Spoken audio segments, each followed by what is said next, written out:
What would you do if your HOA poured concrete 8 feet onto your lake and told you it belonged to them? I knew something was wrong the second I smelled fresh asphalt rolling off the water before sunrise.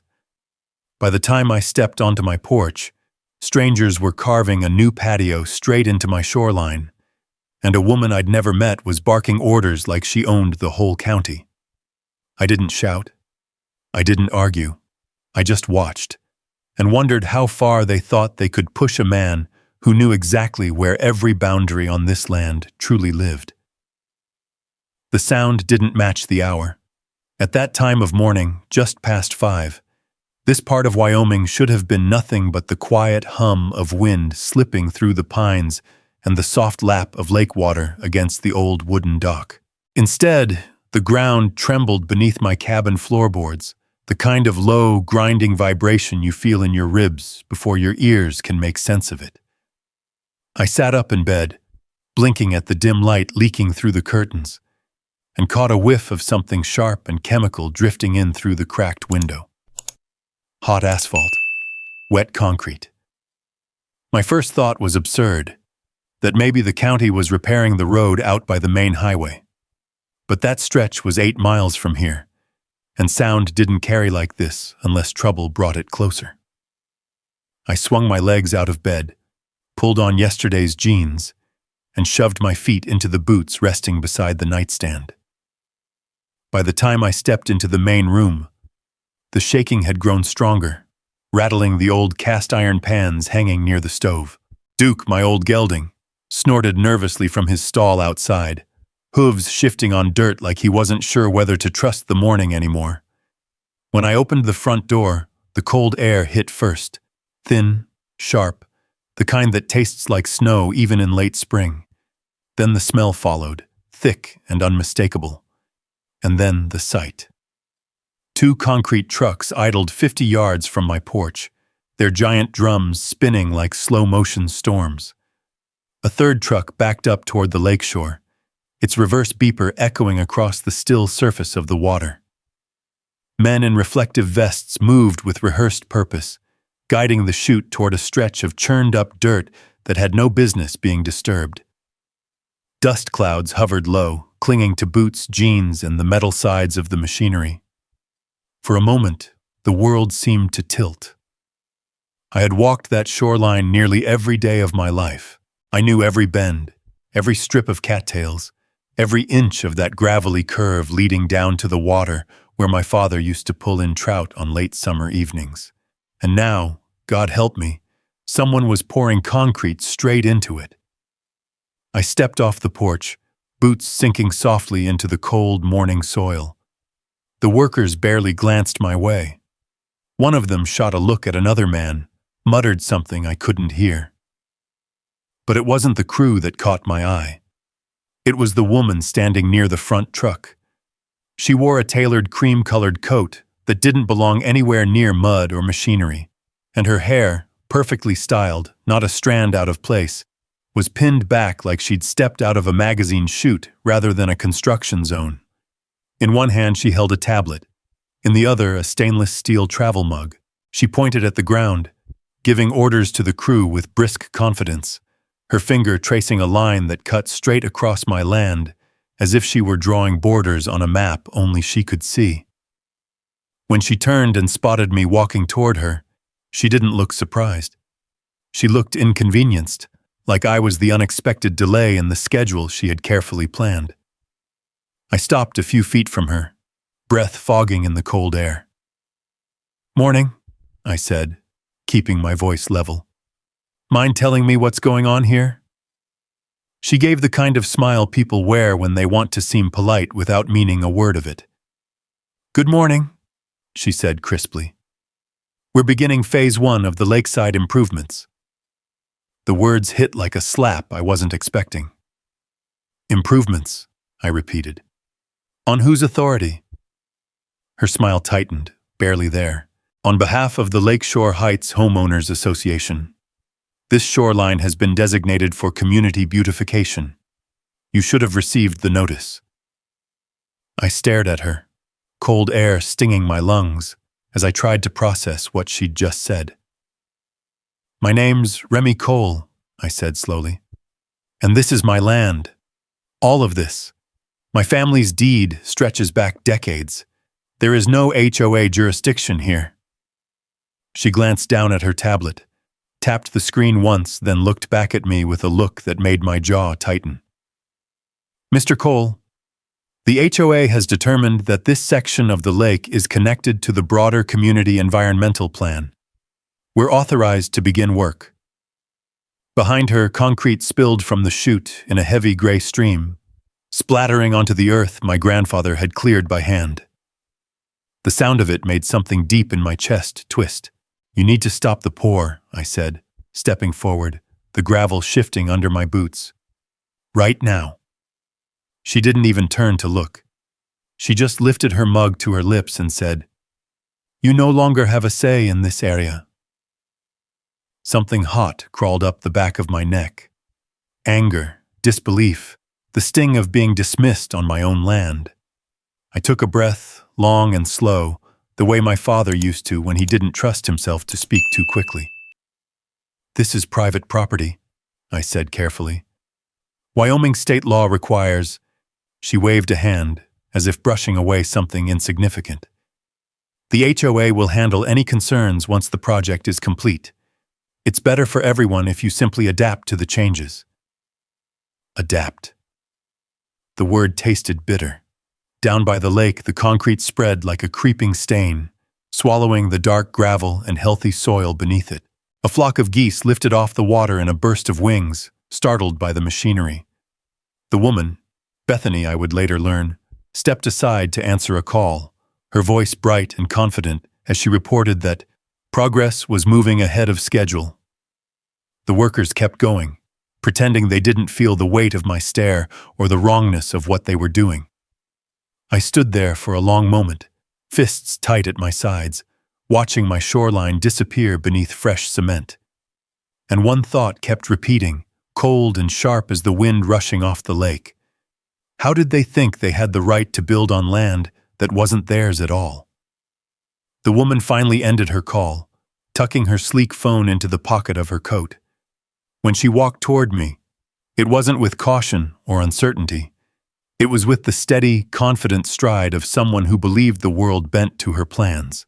The morning light caught the edges of her sunglasses, reflecting the trucks, the lake, and me, her expression hiding behind glass like she didn't need to see my eyes to dismiss me. "You must be Mr. Cole," she said, sounding almost pleased with herself. "I've been meaning to speak with you." I swallowed the heat rising in my chest. "Then start by telling me what you think you're doing on my shoreline." She tilted her head, smiled gentle in a way that wasn't gentle at all. "Oh, Remy, it's not your shoreline anymore. This entire section has been designated part of the Lakeshore Heights Community Improvement Project. You must have received the notices." "I didn't," I said flatly, "because my property isn't part of your HOA and never has been." She gave a small, almost sympathetic laugh. "That's a common misconception among older landowners." Older landowners. I let the phrase hang there. I was only in my 40s, but I supposed anyone without a vinyl-fenced backyard and a subscription to a home decor magazine counted as old to someone like her. She slid her tablet into view, tapping the screen with a red lacquered nail. "We've expanded the jurisdiction map. Lakeside access is now under community regulation. We're beautifying the entire shoreline for shared use." Shared use. Beautifying. Words that sounded harmless until you watched them swallow land that had been in your family for 3 generations. I kept my voice low. "You expanded nothing on my deed." Her smile grew thinner. "Remy, the HOA board approved it last month. The vote was unanimous. And frankly, this area needed an upgrade." Her eyes drifted toward my cabin, its rough timber siding weathered by decades of Wyoming winters, the metal roof gleaming dull silver under the morning sun. "We're bringing this lake up to modern standards. You should be grateful." I felt the anger twist again, slow, deep, measured, but I held it down where it belonged. What you're doing is illegal, I said. You're pouring concrete onto private property. That is my land, not community space. That line hasn't changed in 50 years. She stepped a little closer, lowering her voice like she was speaking to a stubborn child. Mr. Cole, property lines shift with new developments. You need to adapt. The HOA is authorized to make improvements for the greater good. I stared at her. There is no world where an HOA outranks state-recorded property deeds. She tucked the tablet under her arm as if the discussion was done. Look, you can file a concern form if you'd like, but the project will continue.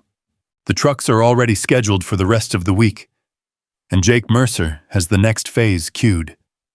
The name hit like a nail tapping the back of my mind. I'd heard it before. Developer, big talker. The kind of man who dressed like the outdoors but didn't sweat in it. Someone who saw Wyoming land only as future revenue, not as the quiet inheritance families built their lives upon. I took another step closer. Show me your permits, survey documents, boundary approvals. She raised her brows. Everything's in order. Then show me. She didn't. Instead, she crossed her arms, looking past me toward the growing slab of gray crawling across my grass. I don't need to prove anything to you. The HOA makes these decisions, not individual residents, especially not ones holding on to outdated property claims. Outdated property claims, my jaw clenched. A gust of wind brushed across the lake, carrying with it the metallic scent of wet rebar and fresh concrete. Overhead, the clouds shifted in a slow, heavy drag, dimming the sun and muting the colors of the valley. It felt like the land itself was bracing. Behind us, one of the workers shouted, and the truck's chute adjusted, redirecting more of the concrete toward the slope that had once been nothing but native grass and loose stone. The sound of it splattering into place was sickening. You need to stop this, I said quietly. Right now. Bethany shook her head once. No. You need to understand how communities work. This lake isn't just yours anymore. It belongs to all of us now. I stepped in front of her, blocking her view of the shoreline. That's where you're wrong. She gave me a smile sharp enough to cut glass. Then take it up with the board, or the county, or whoever old ranchers complain to these days. But as of this morning, this is HOA land, and the improvements aren't stopping. Her phone buzzed again. She answered it mid-turn, already walking away. Yes, Jake, everything's moving along. No, he's not a problem. Just an old landowner stuck in the past. Her voice drifted across the cold air, carried off toward the lake where the concrete spread like an infection. I looked at the trucks, the workers, the woman who treated my inheritance like a blank canvas she could redraw at will. A hollow feeling sat under my ribs. Not fear, but a kind of stunned disbelief. And beneath that disbelief, something steadier, colder, starting to rise. I turned away from the noise, eyes drifting toward the old iron boundary marker, half hidden in the tall grass. A marker I knew by heart, because my father had shown it to me when I was a boy, his hand resting firm on my shoulder as he said, "This is where our land begins, Remy, and this is where you stand your ground." The trucks rumbled on, Bethany's voice carried across the wind. The cement kept spreading, and I realized something with absolute clarity. They didn't just misunderstand the boundary. They assumed I wouldn't know how to defend it. They assumed wrong. The concrete trucks kept rumbling behind me, their engines groaning under the weight of the mix as it slid down those steel chutes and splashed into the wooden forms. The sound was steady, methodical, like a slow heartbeat belonging to something big and careless. I turned away from Bethany Reed's retreating figure and walked down the gentle slope toward the lake, boots crushing the frozen blades of last year's grass. The morning chill pressed against my skin, sharper now, as if the cold itself disapproved of what was happening. The iron boundary pin stuck out of the ground a few inches, tilted just enough to hint at its decades of exposure to Wyoming sun and snow. My father had sunk it so deep the year he rebuilt the dock that he joked it'd outlast everyone in the valley. I crouched beside it, brushing the frost away with the back of my glove. The familiar weight settled on my shoulders. Heritage, memory, responsibility, all of it mixed together like river sediment carried by time. Above me, one of the workers shouted, "Pour coming through!" The chute swung, and another wave of gray sludge washed forward, creeping toward the waterline. I straightened, pulling the old leather tape measure from my back pocket. That measure had been in my family almost as long as the pin, its brass casing worn smooth, numbers still visible thanks to my dad's habit of repainting them every few years with enamel. I hooked the curved metal end onto the boundary marker and started walking toward the fresh concrete. The tape slid out in a long hiss. 5 feet, 6, 7, 8.25. I stopped at the exact spot where my boots met the first edge of the wet concrete, shimmering with reflected sky. Steam rose gently from it, twisting in the cold like something alive. 8 feet and 3 inches. I looked at that number on the tape and felt a coldness that had nothing to do with the air around me. I'd suspected they were over the line, but seeing the measurement laid out, real and undeniable, hit deeper than anger. It hit like betrayal, like someone had walked into your home, moved your furniture, and dared you to say something about it. I let the tape retract in a metallic whir and took out my phone. Photos first. Wide angles showing the trucks. Close shots of the concrete pouring. The tape measure stretched across the frost. The iron pin. The crew's boots leaving impressions in dirt that wasn't theirs to disturb. I documented everything. Fingers steady even though my pulse hammered harder with each shutter click. The tiny snap of photos cut through the morning noise like punctuation in a sentence I'd been writing in my head for years. One about lines, boundaries, and people who thought both were optional. One of the workers, a younger guy with a patchy beard, finally looked at me too long to pretend he wasn't watching. "We're just following instructions," he said quietly. "Whose instructions?" I asked. He hesitated. "The HOA lady, the one with the tablet, said everything was signed off." I gave a short nod. "Signed off by who?" He didn't have an answer. His eyes drifted to the ground. A guilty man doesn't always look away. Sometimes it's just a man who knows he was told half a story and paid to ignore the other half. As I stepped around the fresh concrete, careful not to disturb anything that might later serve as evidence, I moved toward the section of shoreline where the earth dipped closer to the water. The lake was calm today, surface glassy and still, mirroring the pale winter sun just beginning its slow rise over the distant peaks. My breath fogged in front of me as I crouched again, snapping more photos of how the concrete formed an ugly gray tongue pushing into the natural curve of the land. This place used to be quiet. Even in conflict, it held dignity. Now it felt like someone had graffitied over a painting my grandfather once told me was perfect, because nature already did the hard work. A thought tugged at me, one that felt both cruel and necessary. This wasn't negligence. This wasn't confusion. This was entitlement. I stood slowly, letting the cold air settle around me. One of the older workers adjusted his gloves and avoided my eyes. Another cleared his throat like he wanted to say something, but didn't dare. In a nearby truck cab, a radio played faint country music, its soft twang at odds with the violence being done to the land. I walked farther down the line of disturbed soil, tracing the edge of the forming concrete with deliberate steps. More photos, more angles, more timestamps. Evidence wasn't emotional. Evidence didn't need to speak loudly. It just needed to exist, be clear, and be honest. By the time I circled back toward the cabin, I knew my next steps wouldn't be taken with the same haste as Bethany Reed's crew. The concrete would dry. The trucks would leave. But the truth underneath all of it, my truth, ran deeper than any slab they could pour over it.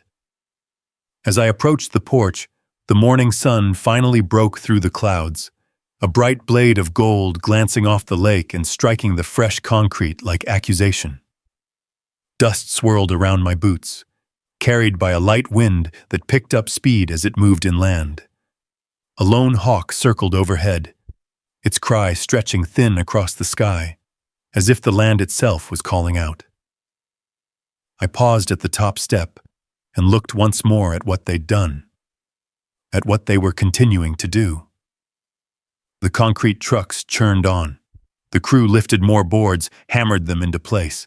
The project, whatever Bethany Reed imagined it to be, was moving forward without hesitation. But so was I. Not with shouting, not with threats, not with the kind of anger that burned too fast and left only smoke. I would move with precision, with patience, with the quiet certainty of a man who knew every inch of this land better than he knew the lines on his own hands. I opened the cabin door, stepped inside, and reached for the old wooden file cabinet beneath the window. The metal drawer creaked open, revealing folders, maps, deed copies, a lifetime of records carefully kept and rarely needed. Until today. The cold morning air followed me inside as I pulled out the first map and laid it flat on the kitchen table, smoothing the edges with my palm. The paper smelled faintly of dust and age, honest smells, real smells, the kind you could trust. 8 feet and 3 inches. They thought that number would disappear under concrete. But numbers don't lie. Boundaries don't move. And I was done letting other people decide what belonged to me. By the time the sun had climbed high enough to melt the frost off the pine needles, the concrete trucks were gone. The engines faded into the distance, leaving behind a thick chemical smell that lingered over the lake like an unwanted guest. The silence that followed felt unnatural, too clean, too sudden, like a stage after the actors had hurried off, but the damage to the set remained. I stood on the porch with a cup of hot coffee warming my hands, looking out across the water. The lake usually held a soft morning blue, but today the surface reflected nothing but the gray smear of the new concrete stretching where native grass had once grown. A piece of rebar poked out like a rusted bone. The forms were still there, thin wooden ribs waiting for the next pour. The anger from earlier had settled into something heavier, a steady weight that pressed against my ribs. But beneath it was resolve, slow-burning and patient. Just as I lifted the cup to my lips, the crunch of tires on gravel drew my attention toward the front gate. A white SUV rolled up, spotless except for a thin mist of dust along the bottom panels. I recognized the HOA logo on the side.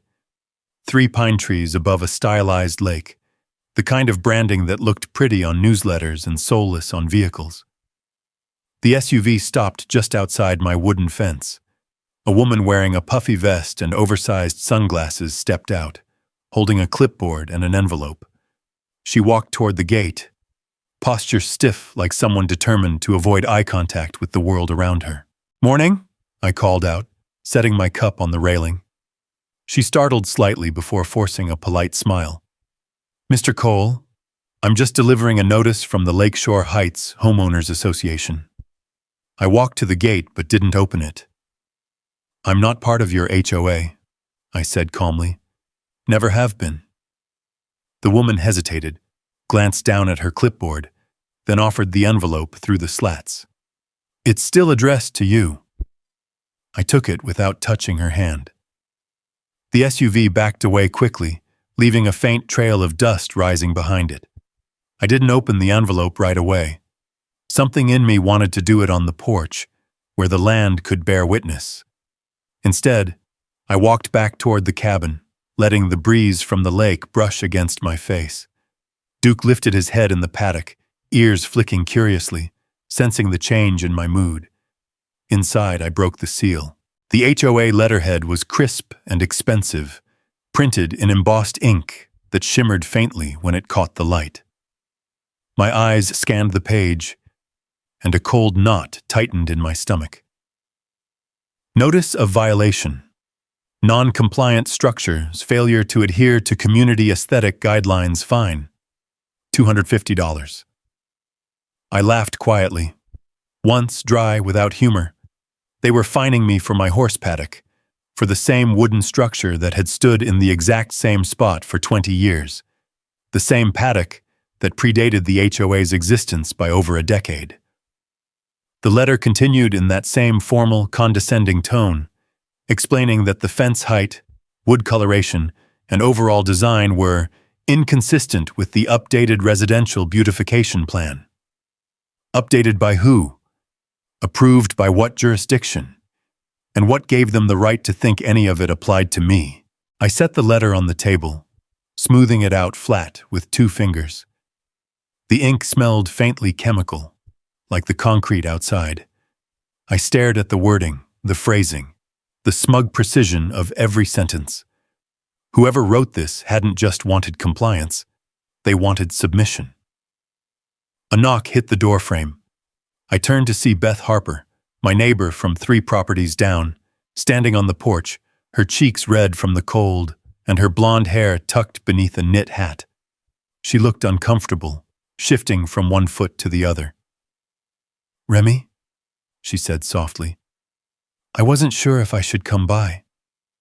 "You're always welcome," I replied, opening the door wider. "What's going on?" She stepped inside, fingers tightening around her phone. Have you looked at the neighborhood forum today?" I didn't answer. I didn't have accounts on any of those platforms. I'd barely gotten used to using email when needed, and even then I preferred paper. She held out her phone. "You need to see this." The screen showed a post in the Lakeshore Heights community group, written by none other than Bethany Reed. "We've encountered a challenging situation with a resident who refuses to cooperate with community improvements. Attempts to reason with him have been met with hostility. We ask for patience and support as we work to bring our lakeside area up to standard." Below the post were dozens of comments. "That old cabin guy? Figures. Some people just hate progress. He's probably breaking a ton of code violations. Good for you, Bethany. Keep the neighborhood beautiful." My jaw tightened. I handed the phone back gently. "Thanks, Beth." She looked at me with genuine worry. "Everyone's talking about you. People think you're unstable or something." She swallowed. "I just wanted you to know before it gets worse." "I appreciate it," I said. She hesitated by the door. "Is it true? Are they allowed to do what they're doing?" "No," I said simply. "But they think they can get away with it." She nodded once, then stepped outside, pulling her coat closer as the wind picked up. When the door closed, the silence inside the cabin grew thick again. I picked up the HOA letter, turning it over in my hand, feeling the embossed seal beneath my thumb. A second knock hit the door, sharper this time. I opened it to find a man in a reflective jacket, one of the construction crew, standing awkwardly on the porch. He held something out toward me. A second envelope. "This is from the board," he said, not meeting my eyes. "They told me to deliver it." When I opened it, another fine stared back at me. Notice of violation. Obstruction of community project. Project fine. $500 obstruction for standing on my own land. The man cleared his throat. "I'm just the messenger. But between you and me, things ain't right about this. We were told everything was cleared with the county." His eyes flicked toward the lake. "But I've never seen an actual permit." I held his gaze for a moment. "Thank you." He nodded once, relieved, and hurried down the path. When he was gone, I looked at the 2 envelopes on my table. 2 lies wrapped in official paper. Outside, the lake shimmered under the rising sun, as if waiting for me to decide what this land would be tomorrow. The first spark of real anger, clean and focused, settled in my chest. They wanted to bury me under fines. They wanted to turn the town against me. They wanted me to back down quietly, but I'd been raised on this land. This lake knew my footsteps. These boundaries were carved into memory, not opinion. And I wasn't done. Not even close. The afternoon settled heavy over the valley, the kind of weight that presses sound into the ground and leaves the air strangely hollow. Even the birds seemed to recognize something had shifted. No chatter from the pines, no geese skimming the water. Just quiet. A quiet thick enough to hide in. I needed that quiet. I left the HOA letters on the kitchen table where they lay, sharp white against the grain of the old timber. I didn't touch them again. Instead, I stepped back outside, closed the door behind me, and walked toward the lake, letting the wind push cool air along my collar and the faint scent of pine drift across my path. The ground felt firmer the farther I moved from the freshly poured concrete. Near the shoreline, the familiar dirt trail curved gently along the water, its edges worn smooth by decades of boots, my father's, mine, the occasional neighbors back in the old days before community guidelines replaced community itself. I stopped a few yards from the construction zone, where the lake still looked like itself. The surface was calm, darkening to a deep cobalt, where the mountains cast long shadows. My reflection wavered in the ripples, broad shoulders, flannel shirt, hands in the pockets of worn denim. A man who looked like he belonged here. A man who did belong here. For a few minutes, I just breathed. The silence wasn't peaceful. It was gathering, collecting thought, collecting resolve. My eyes drifted to the row of boulders along the shoreline, half-mossed and familiar. When I was a boy, my father had pointed to those rocks and said, "Everything from here to the dock, Remy, that's ours. It stays ours as long as we protect it." At 10 years old, I hadn't understood the burden in his voice. Now I heard it clearly. The knowledge that land wasn't just owned, it was defended, sometimes against forces too proud to check the truth. I knelt by the water and dipped my fingers in. Cold, clean, untouched, at least on this side. The breeze shifted again, carrying the faint hum of distant machinery. But out here the sound felt smaller, like it didn't dare intrude too far into what it didn't understand. I straightened, brushed dirt off my palms, and made my way back toward the cabin. Duke lifted his head from the trough, ears flicking toward me as if asking whether the world outside had calmed yet. I gave his neck a gentle rub. "We'll handle this," I murmured to him. His warm breath fogged in the thinning air, grounding me. Inside, the cabin felt different, less like a home and more like a war room. I pulled open the file cabinet drawer again. The metal runners groaned softly. Folders lined the box neatly, labeled in my father's steady handwriting. Deed, plat maps, boundary surveys, water rights, correspondence, county. I pulled out the oldest binder first, its spine cracked but holding firm. Inside were documents my grandfather had passed to my father, and my father to me. Layers of history inked onto thick, yellowing paper. The original land deed felt heavier than its weight when I lifted it, the parchment cool under my fingers. Black lettering detailed every coordinate, every right, every parcel of land recognized by the state. I read the lines slowly, tracing the boundary notations with the same familiarity as reading my own name. Nothing, absolutely nothing, involved the HOA. A gust of wind hit the cabin wall, rattling the old window pane as if reminding me not to lose the fire simmering inside. I set the deed aside and opened a flat drawer built under the table, pulling out a topographic map from the late 1960s. My father had annotated it in pencil, marking tree lines, slope grades, and where spring runoff tended to accumulate. And then, just as I reached for the next folder, my phone buzzed. Sarah Mitchell flashed across the screen. Sarah rarely called. She preferred emails, short, exact, lawyer-like. A call meant something bigger. I answered. Sarah. Her voice carried that blend of calm and concern she'd perfected over years of untangling land disputes. Remy, I heard about what's happening over there. Beth Harper called me. I sighed slowly. I figured she might. They're pouring concrete 8 feet over the line. There was a pause, papers rustling on her end. Did you measure it? 8 feet and 3 inches. Another pause. Longer. Heavier. Remy, that's not a misunderstanding. That's encroachment. I know. How far along is the project? They've started the forms. They're planning more pour next week. She exhaled sharply. I was reviewing some old county plans earlier when Beth called.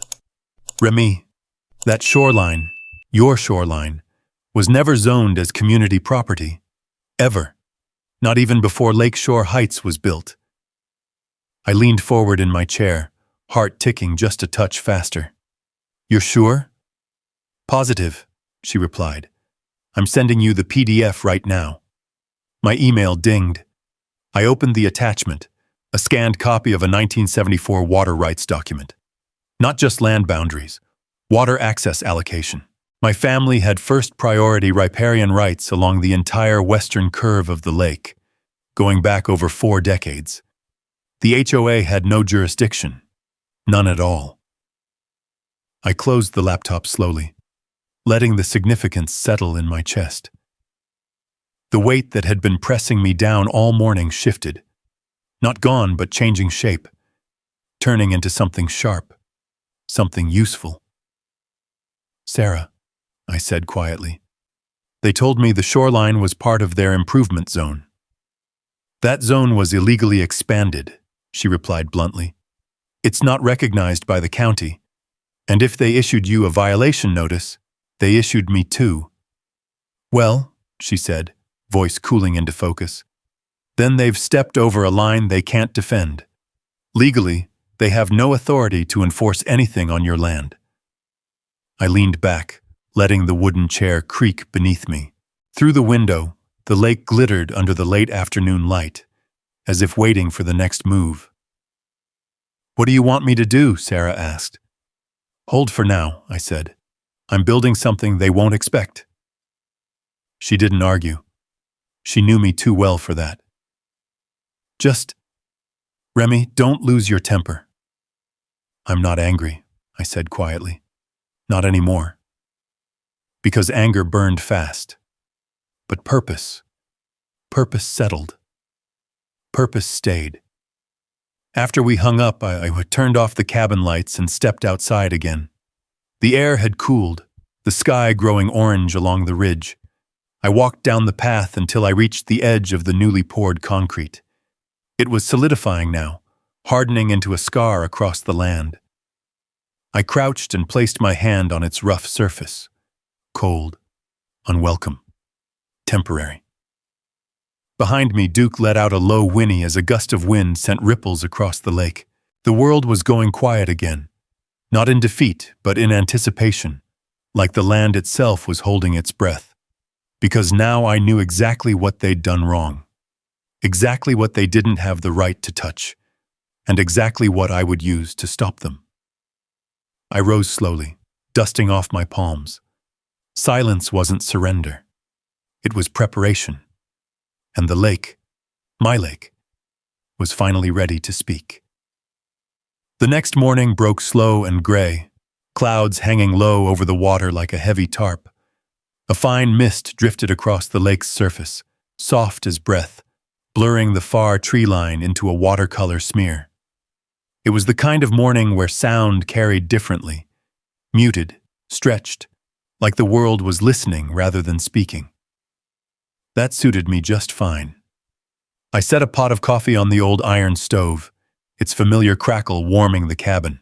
While it brewed, I laid the deed, the water rights file, and the 1974 maps across the table, each page flattening into place under the gentle weight of smooth stones I'd collected over the years. The papers looked fragile, thin, yellowed, some edges softened by time, but every line they carried held more authority than anything Bethany Reed's HOA had ever signed. The rain began lightly, tapping against the cabin roof with a steady rhythm. Duke nickered from the paddock, unsettled by the weather, or maybe by the tension he sensed in me. Animals always knew. I grabbed my jacket from its hook near the door, slid the deed carefully into a plastic folder, then paused as another sound cut through the soft pattering, tires crunching on the gravel again. Only this time it wasn't an HOA car. It was a black pickup with chrome trim, too polished for ranch work, too loud for someone trying not to draw attention. It rolled up the drive, stopping near the edge of the yard. A man around my age, maybe a little younger, stepped out. Tall, broad-shouldered, hair styled like he'd spent more time in front of a mirror than in the Wyoming wind. Jake Mercer, developer, smooth talker, the kind of man who believed he could build his way into respect. He stood for a moment, hands on his hips, surveying the lake like he was evaluating property he already owned. The rain wet his jacket, but he didn't seem bothered. Men like him rarely noticed the weather unless it ruined their shoes. I opened the door and stepped onto the porch. "If you're looking for the HOA," I said, "they don't live here." Jake gave me a grin that felt like a business card, bright, confident, and empty. "Morning, Remy. Thought we should have a little neighborly chat." My jaw tightened. "About what?" He walked closer, boots leaving shallow prints in the damp earth. "Look, man," he said, lowering his voice like we were sharing a secret. "I get it. Change is uncomfortable. But this project? It's good for everyone. Raises property value, brings in investment, modernizes the area." "Modernizes," I repeated, "by building on land that isn't yours." He chuckled softly. "The HOA assured me everything was above board." "They lied," he shrugged. "Then take it up with them. But do yourself a favor, don't fight this. You'll burn time and money, and in the end, progress moves on with or without your permission." "That's what you call this?" I asked. "Progress?" He spread his hands as if presenting a deal. "We're giving this lake potential. You could benefit too. Sell part of your frontage, just the shoreline, and you'd retire very comfortably. Meanwhile, I finish the job, the HOA gets its community space, and nobody has to drag lawyers into this." I stared at him. "You think this is about money?" "Everything is," he said lightly. For a second, the only sound was the rain, falling harder now, hissing against the concrete they'd poured the day before. Jake glanced toward it, then back at me. "You've got a nice place here, Remy," he said. "But it's old, outdated. People want something cleaner, more accessible, fresh. The HOA is trying to help you, whether you see it or not." I stepped down off the porch, closing the distance between us. "Jake, I don't need anyone to modernize my land. I don't need anyone to save my shoreline. And I sure as hell don't need anyone to tell me what belongs to me." He chuckled again, but the sound was tighter this time. "You're making a mistake." "No," I said quietly. "You are." He opened his mouth, but something in my eyes must have changed his mind. He walked back to his truck without another word. The door slammed, the engine roared, and he drove off, tires spitting gravel in protest. When the sound faded, I turned toward the lake. The rain slicked the hardened concrete, turning it a darker gray, almost black. It looked wrong against the natural landscape, out of place, intrusive, stubborn. But it also revealed every flaw: uneven flow lines, exposed aggregate, places where the form boards bowed outward from sloppy placement. Sloppy work made good evidence. I walked the perimeter slowly, documenting everything with my camera. The rain made the photos clearer, the details bolder. Water droplets clung to rebar. Mud collected along the edge where they'd misjudged the slope.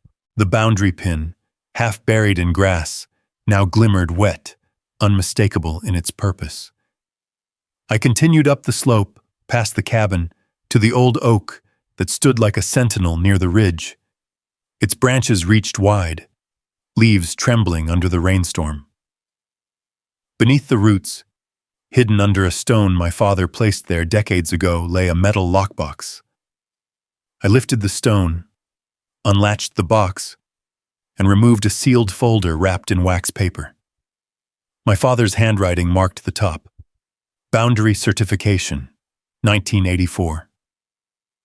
I carried it back into the cabin, wiped off the rain, and opened the folder. Inside were photographs, notes, signatures, and my father's careful documentation of every property marker from the year he last renewed the boundary survey. Back then, the county required physical inspections, and my father had taken the job seriously.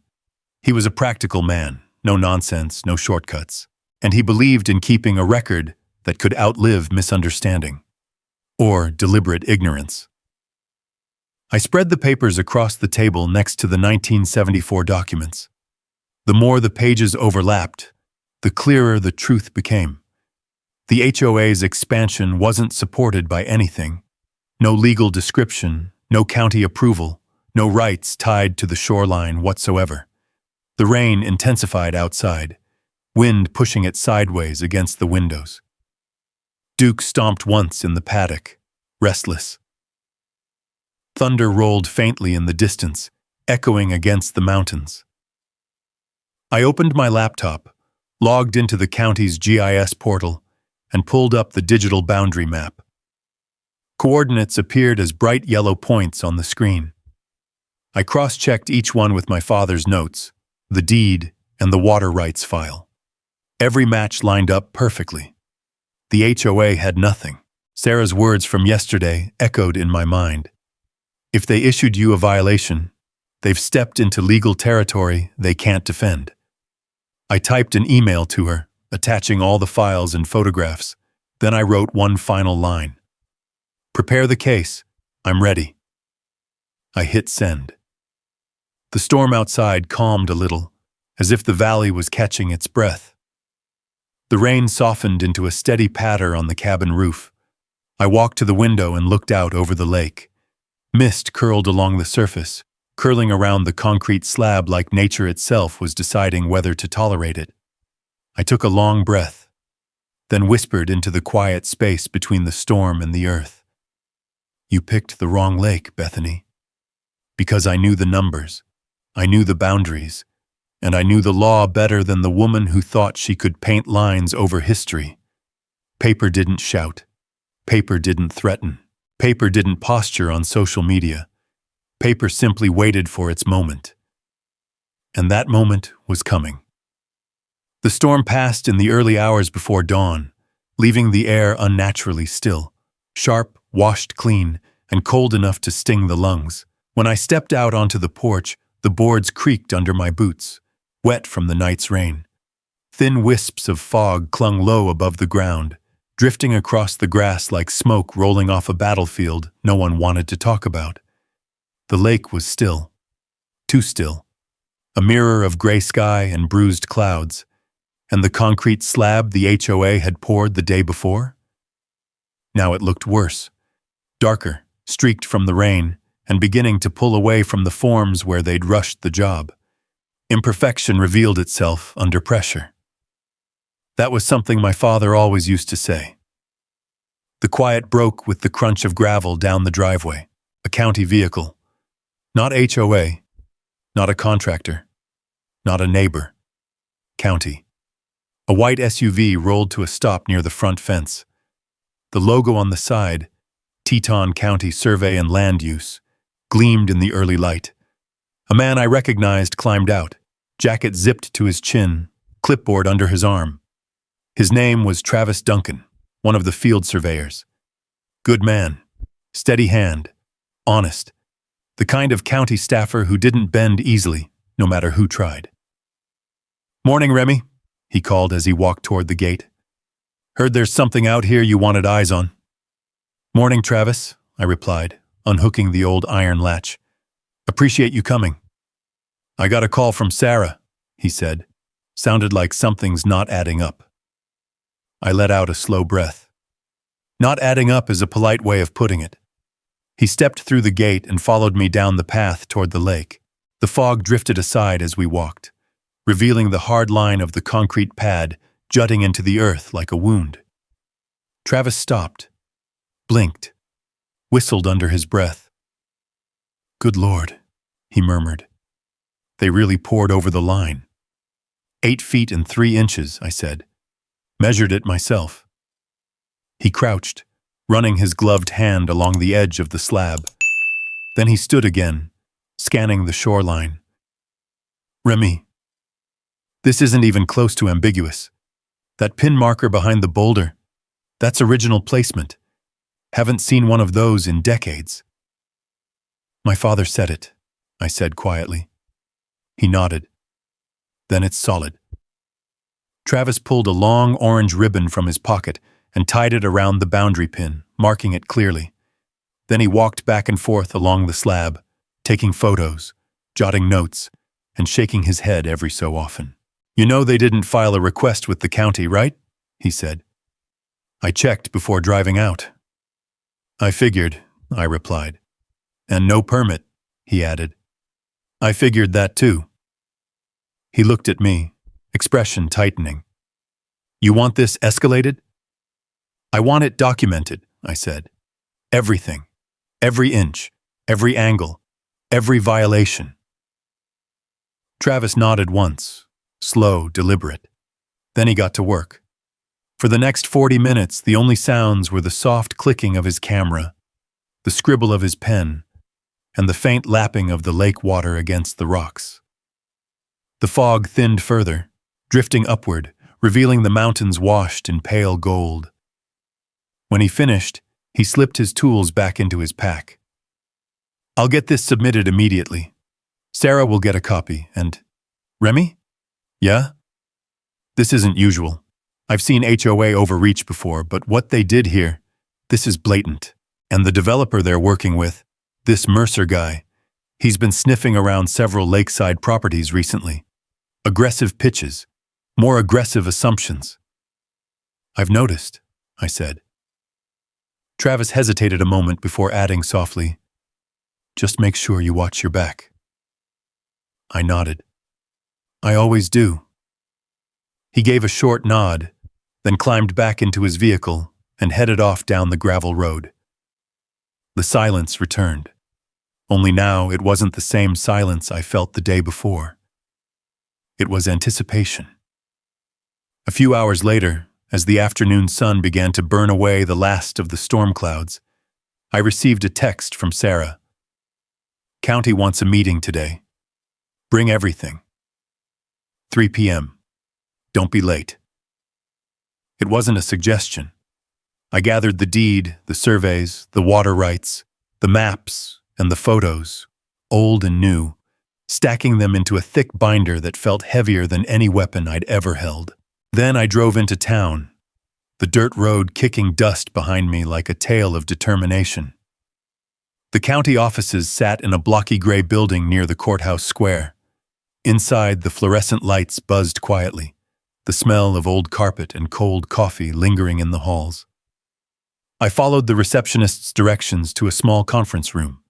Sarah was already there, sleeves rolled up, hair pulled back, reading over Travis's report. When she saw me, she closed the folder and straightened. You ready? She asked. As I'll ever be. The door opened, and in walked 3 county officials, a land use administrator, a zoning manager, and a compliance officer. Behind them, to my surprise, walked a 4th person, Bethany Reed. She looked polished, confident, and irritated to even be here.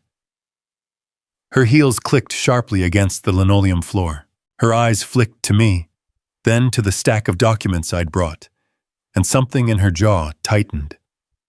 She took a seat without being invited. The meeting began. The land use administrator, an older man named Harold Collins, adjusted his glasses and looked at the room. We're here to review a potential encroachment and violation of county code regarding shoreline development.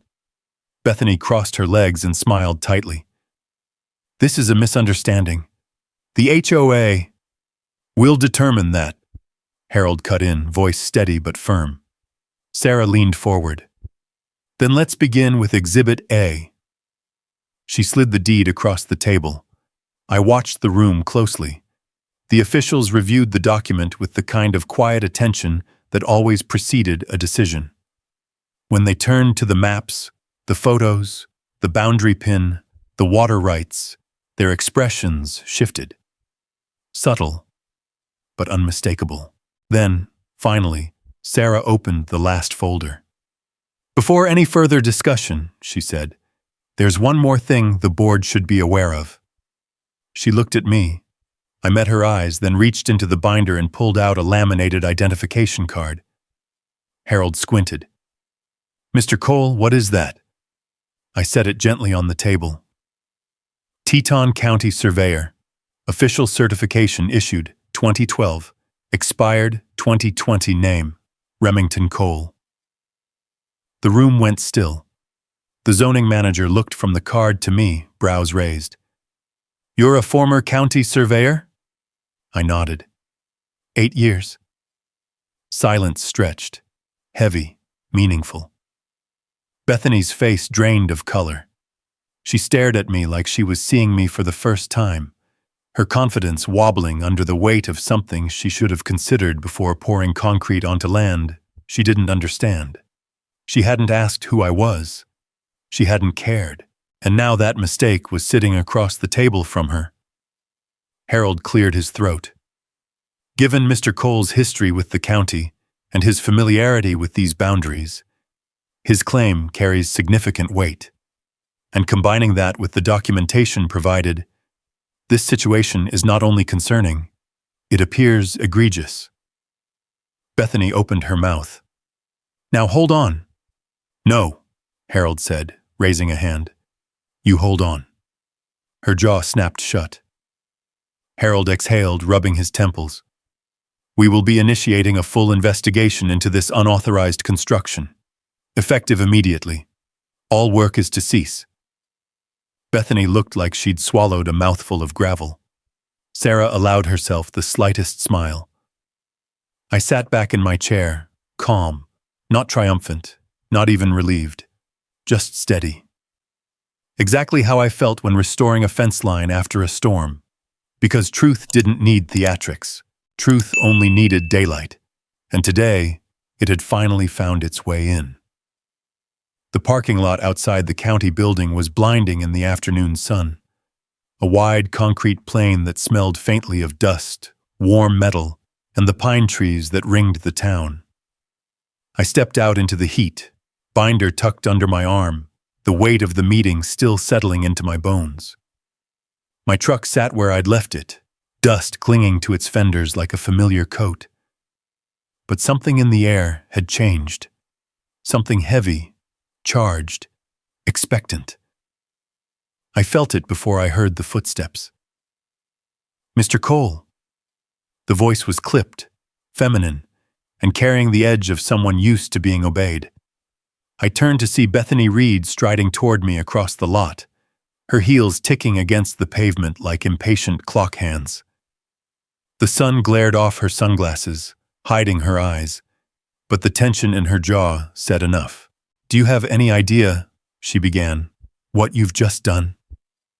I paused by my driver's side door, studying her. She looked smaller out here, fewer admirers, fewer HOA board members, no clipboard, no concrete crew behind her to make her feel important. Just a woman standing too straight, holding too tight to a confidence that was starting to crack. What I've done, I said, is tell the truth. That was an ambush, she hissed. Using your old position like that.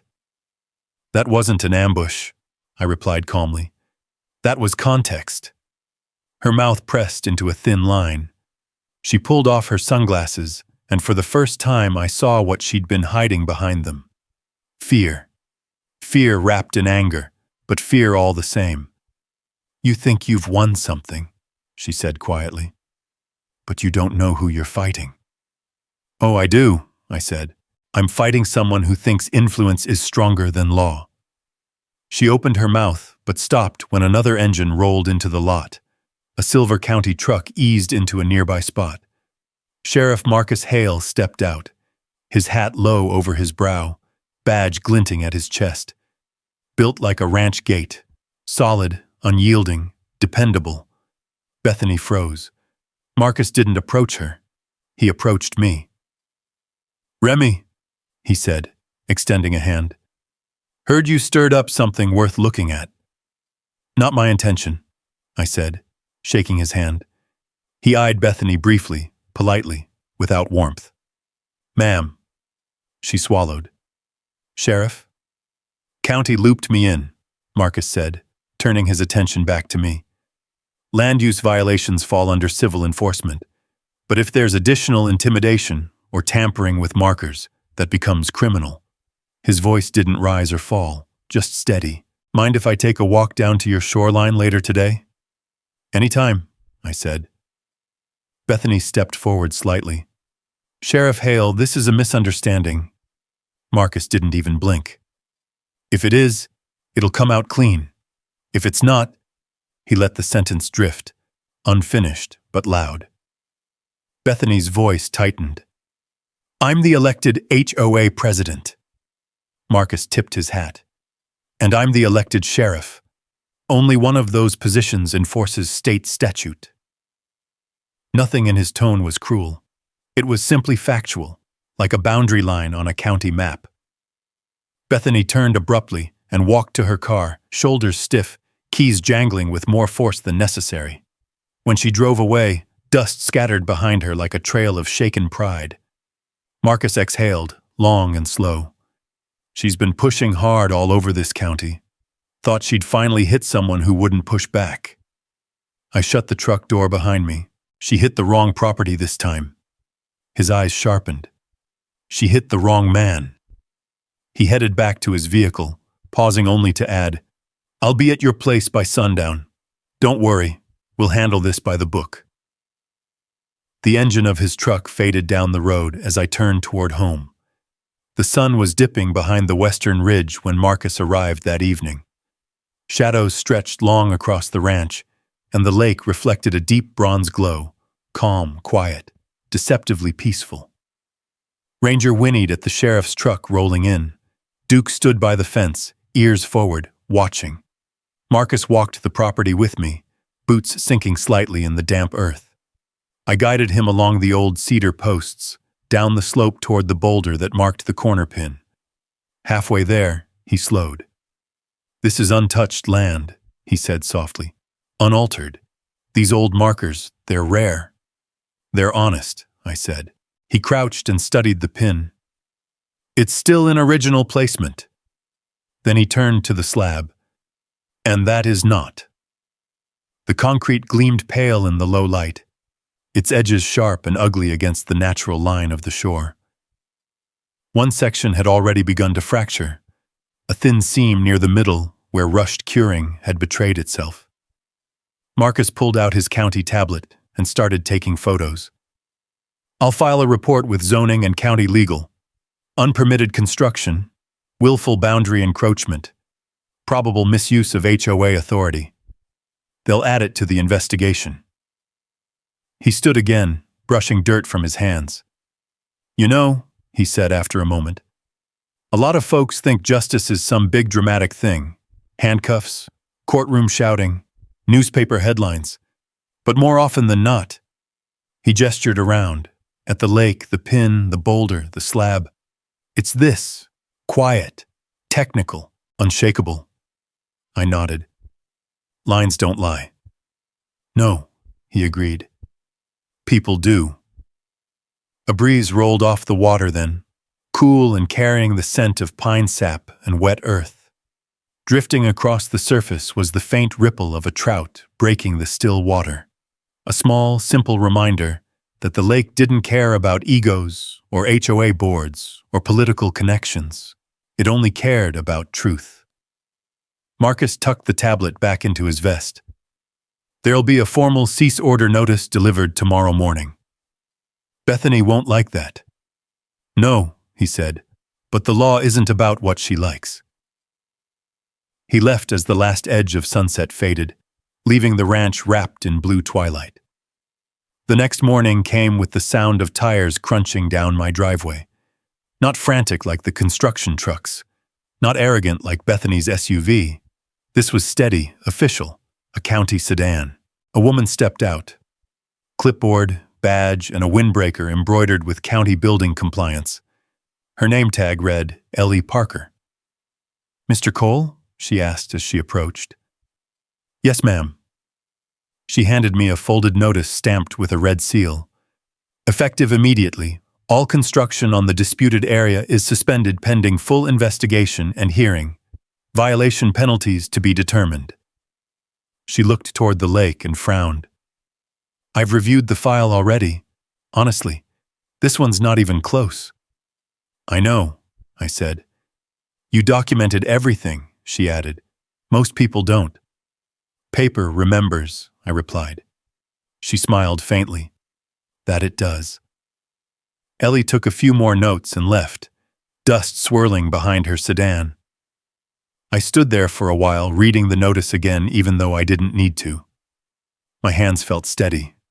My breath came easy. The land around me, grass stirring, horses shifting, water lapping softly against the stones, felt like it was finally standing with me instead of under threat. The law had drawn its line, and it matched mine perfectly. The concrete, the noise, the intimidation, the letters, the gossip, those were temporary. But boundaries? Boundaries were forever. And for the first time since the trucks arrived, the lake felt quiet again. Quiet in the way a held breath is quiet, right before the moment everything changes. The morning of the hearing came cold and bright, the kind of Wyoming morning that carried a sharpness in the air, like the land itself was paying attention. Frost clung to the edges of the fence posts, glimmering under the pale sun. My boots crunched over the frozen ground as I crossed the yard, saddlebag in hand, packed not with rope or tools, but paperwork, maps, deeds, surveys, photographs, the ammunition of a different kind of fight. Inside the cabin, the wood stove crackled low, warming the room just enough to take the bite out of the air. I poured myself a cup of coffee from the enamel pot on the stove and set it down next to the manila folder marked Exhibits AG. Everything was in order, cross-referenced and dated, because once truth showed up wearing proper documentation, no one, not Bethany, not her developer friend, not the HOA board she commanded, could shove it back into the shadows again. My truck's engine turned over with a familiar growl. The road to town wound along the lake, the water still and glassy beside me, as if waiting for a verdict of its own. Duke and Ranger watched from the paddock as I passed. Two sets of ears pointed toward me, steady as always. They didn't understand hearings or encroachment or unpermitted construction, but they recognized purpose in the way a horse does. Animals know when a man is riding out to settle something. The county building rose ahead, brick and glass catching the sun. Dozens of cars already filled the lot. Folks in their jackets and beanies stepped inside, talking quietly. Word had spread. It always did in a small place like this. Some came out of curiosity, some out of loyalty. Some just wanted to see an HOA president explain why she'd poured concrete onto her neighbor's land. I walked through the doors and was immediately greeted by a familiar voice. "Remy." Sarah Mitchell stood at the check-in desk, hair pulled back, coat dusted with cold air. She held a folder almost identical to mine. "You ready?" she asked. "As ready as the law can make a man," I said. A corner of her mouth lifted. "Good, because they're not going to be." We stepped into the hearing room, and every conversation dipped by a fraction. Rows of chairs faced a long wooden table where the county board sat. Behind another table on the left, Bethany Reed was already seated beside her attorney, a tall man in a dark suit whose confidence radiated like someone used to winning by volume rather than substance. Bethany herself looked smaller than usual. Not physically, just less inflated. The certainty she wielded like a weapon wasn't sitting as squarely on her shoulders today. She glanced at me briefly, then quickly away. I took my seat at the table opposite her, Sarah beside me. The weight of the paperwork in my bag seemed heavier than before. Not burdensome, grounding. The chairman lifted his gavel and tapped it once. "This hearing is now in session." Silence settled thick and complete. Case on the docket: property encroachment, unpermitted construction, and misuse of HOA authority involving parties. Remy Cole and the Evergreen Ridge Homeowners Association, represented by its president, Ms. Bethany Reed. Bethany's attorney stood, buttoning his suit jacket with deliberate precision. "Ladies and gentlemen of the board, this is a simple misunderstanding blown out of proportion. My client—" But he didn't finish his sentence, because the chairman raised his hand, not rudely, just decisively.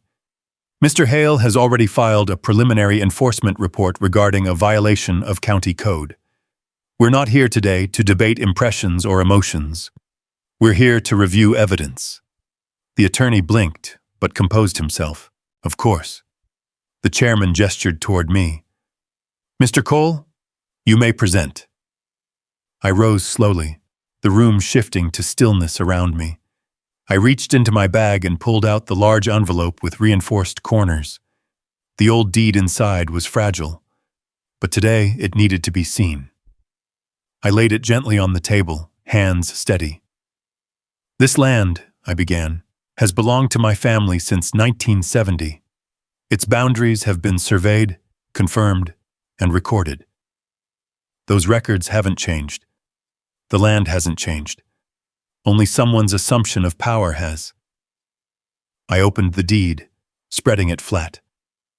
Gasps rippled through the room, not because the paper was old, but because they saw the stamped seal in its corner. "Exhibit A," I said. "Original deed, signed, certified, and filed." I reached again into my bag and lifted the next item, a rolled-up survey map. I unfastened the band and let it unfurl across the table. Acres of lines, measurements, coordinates, ink from 40 years ago brought back into the light. "Exhibit B," I continued. "Original survey, conducted and verified by the county surveyor's office." The chairman adjusted his glasses, leaning forward. "And Exhibit C," I said, sliding a printed map across the table, "is the current county GIS overlay, reflecting unchanged boundaries."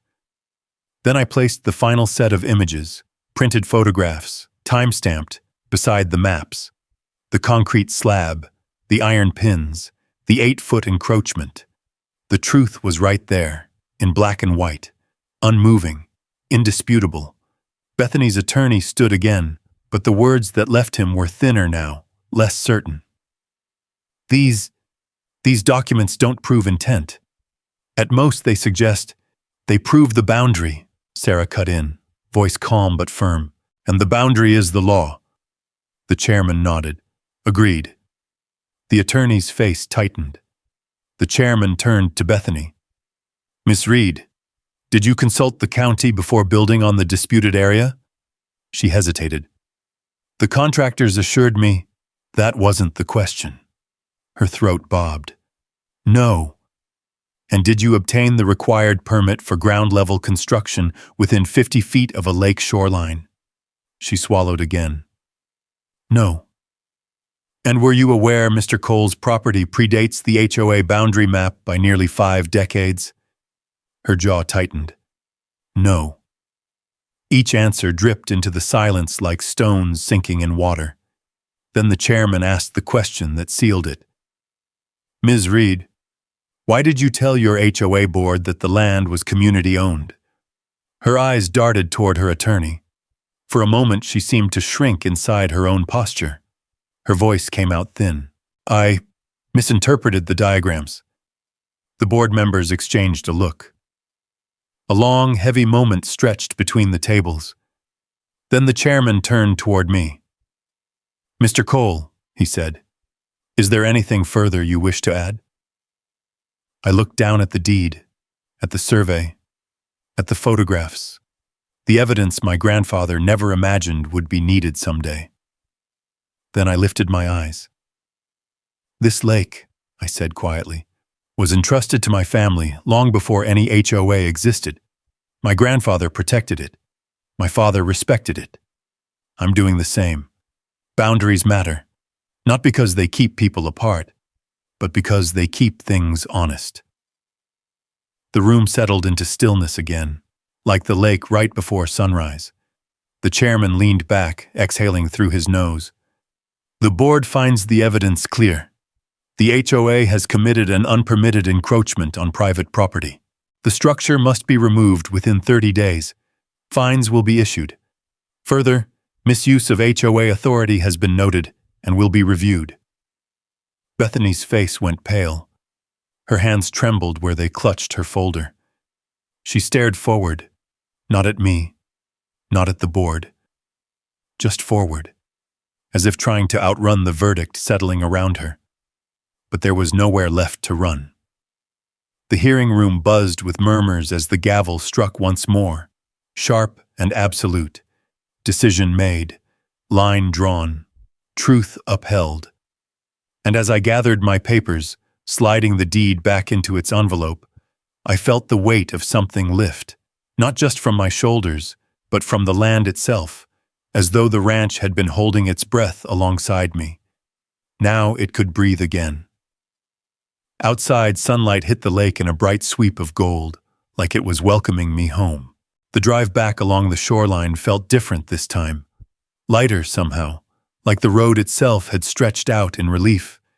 The wind off the water wasn't biting anymore. It brushed against my face like something familiar, something earned. The cottonwoods by the fence line shivered softly, leaves catching the light in quick flashes. Even the gravel under my tires seemed quieter, like the land had decided the noise was finally over. When I pulled into the yard, Duke lifted his head from the hay bale, ears swiveling toward me. Ranger whinnied from the far corner of the paddock, pacing the fence for a moment before settling. Animals always sensed the end of a storm before the sky cleared. Maybe they'd known all along that this fight wasn't mine alone. It belonged to the ranch too.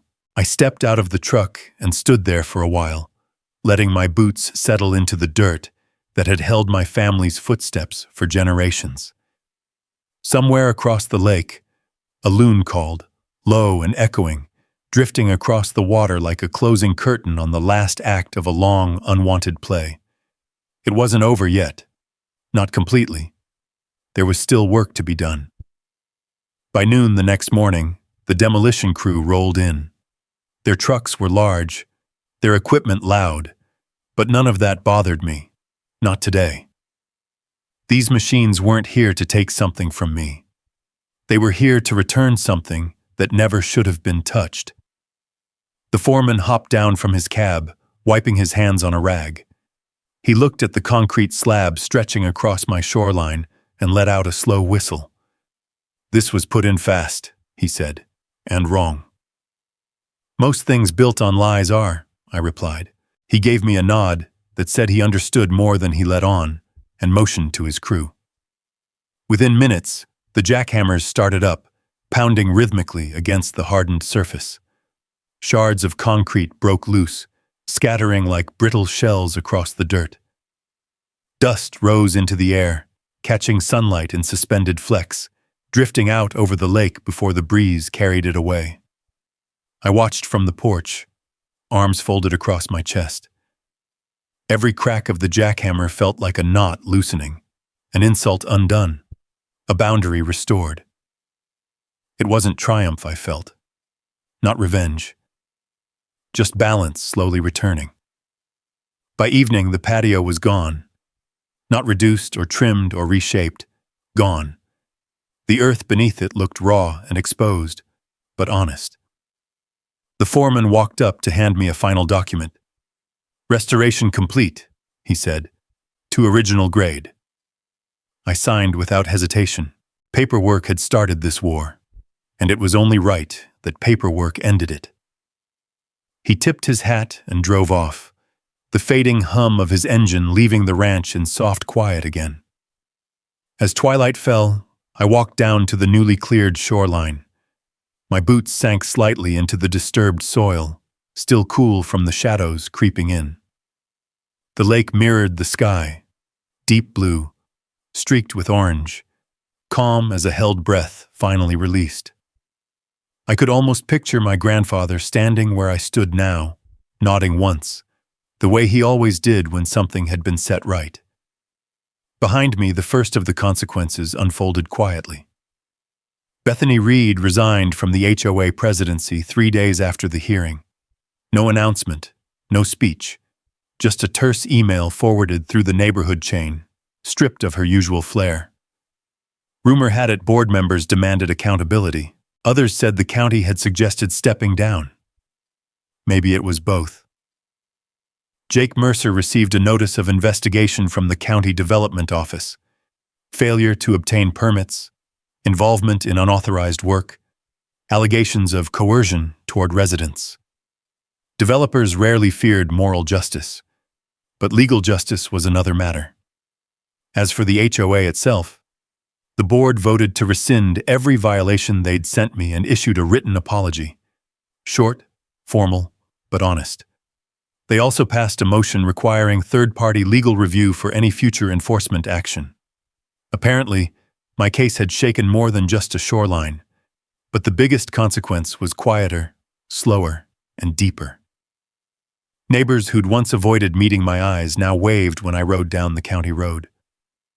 Bethany's little circle of loyalists stopped whispering at grocery aisles. People returned to themselves, humble, cautious, awake. One evening, as I walked Duke along the water, Beth from the cabin 2 lots over stepped onto her porch. "Remy," she called gently, "I'm glad things worked out. For you and for all of us." I nodded. Some things just take time to settle. "But you made sure they settled right," she said. I didn't answer. I didn't need to. Days stretched into weeks. The grass slowly reclaimed the ground where the concrete had been. Wildflowers sprouted again. Purple asters, golden pea, brushstrokes of color against the earth. It looked almost like it did before the trucks came, before the shouting, before the letters meant to scare me quiet. And maybe that was the real victory. Not the fines, not the hearing, not the apologies, but the quiet. The kind that settles into a place when truth has finally finished its work. One late summer afternoon, I sat on the porch with a cup of coffee, listening to the lake lap gently against the stones. Duke grazed nearby, his coat catching the last light. Ranger flicked his tail lazily at flies. Everything felt as it should be, untouched, steady, honest. I pulled the deed from its envelope and held it in the warm air. The paper had yellowed over the years, edges softening, ink fading in old places. But the lines, the boundaries, remained sharp. Just like justice, just like the land that carried it. And as the sun dipped low over my lake, stretching gold across the still water, I realized something simple and true. The loudest people were never the ones who owned the earth they stood on. The ones who knew it, who understood it, respected it, were the ones who kept it safe. Bethany had tried to take something that didn't belong to her. I had simply reminded the land who it belonged to. And the lake. The lake stayed quiet. Sometimes standing your ground is quieter than folks expect, but it still matters just the same. If you've ever had to fight for what's yours, drop a justice in the comments so we know we're not alone out here. And if you'd like to hear more stories about land, grit, and doing what's right, I'd be glad to have you subscribe and stick around.